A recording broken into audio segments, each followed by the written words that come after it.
morning, everybody. Welcome back to another episode of TLG Live, our Facebook Live every Tuesday, Thursday, 10 a.m. Today, I wanted to talk about limited partnerships versus LLCs, limited liability companies. And the main reason why I wanted to talk about LPs versus LLCs today is because I keep hearing people use the term GP whenever they're talking about syndication or like a group investing structure. They refer to the sponsor, the person putting together the deal, as the GP, the general partner, which kind of grinds my gears every time I hear, right? Because technically it's not the correct term unless you are doing a limited partnership and the person in charge, the sponsor, is actually a general partner. I totally get why the term is used, right? So GP, back in the day, before LLCs existed, syndications, almost all syndications took the shape of a partnership, a limited partnership. And the sponsor in those days, back in those days, was the general partner, the GP. That structure still exists today.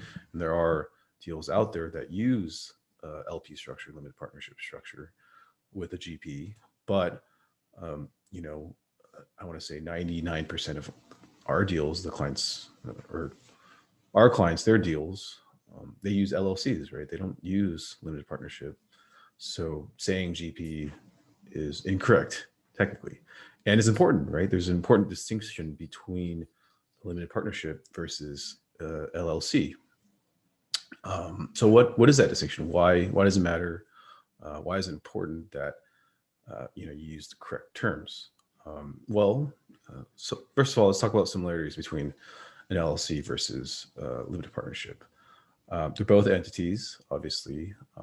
They're both ways to protect investors, right? So in both LLCs and limited partnerships, the limited partners and the members of an LLC all enjoy limited liability. So what that means is, in an LLC and a limited partnership, if there are creditors, say the company goes under and files bankruptcy and there's creditors, the limited partners in a limited partnership and the members, all the members of an LLC, they're only liable for their interest in the company. They're basically their investment in the company. Creditors can't go after limited partnership or limited partners personally, and they can't go after members, all the members of the LLC. They can't go after them personally as well.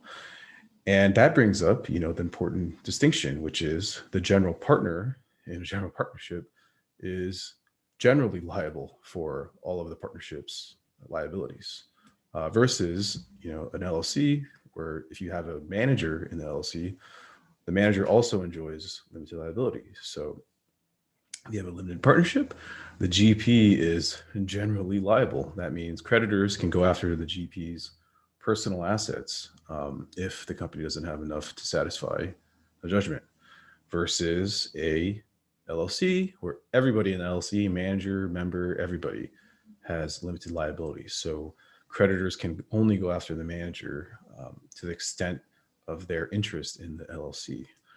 And that's a huge deal, right? If you're, if you're thinking about doing a syndication, you don't understand these terms, what they mean, what a GP is, what an LLC is. And you hear people keep saying GP, GP, GP.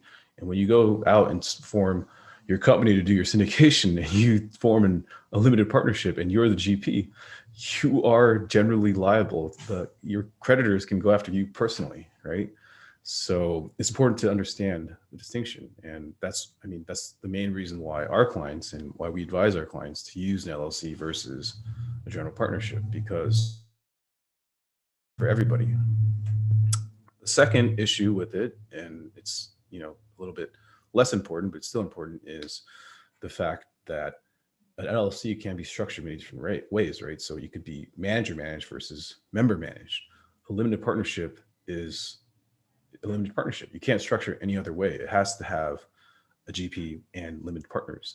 And when you do that, a limited partnership is always going to have passive partners, passive limited partners, which means anytime you do a limited partnership, you're selling securities, remember, because a security is investment of money in a common enterprise with the expectation of profits solely through the efforts of the promoter. And a limited partnership will always have that element of solely through the efforts of the promoter, because there's the GP who is doing all the work, and the LPs, limited partners, will never be able to do any of the work.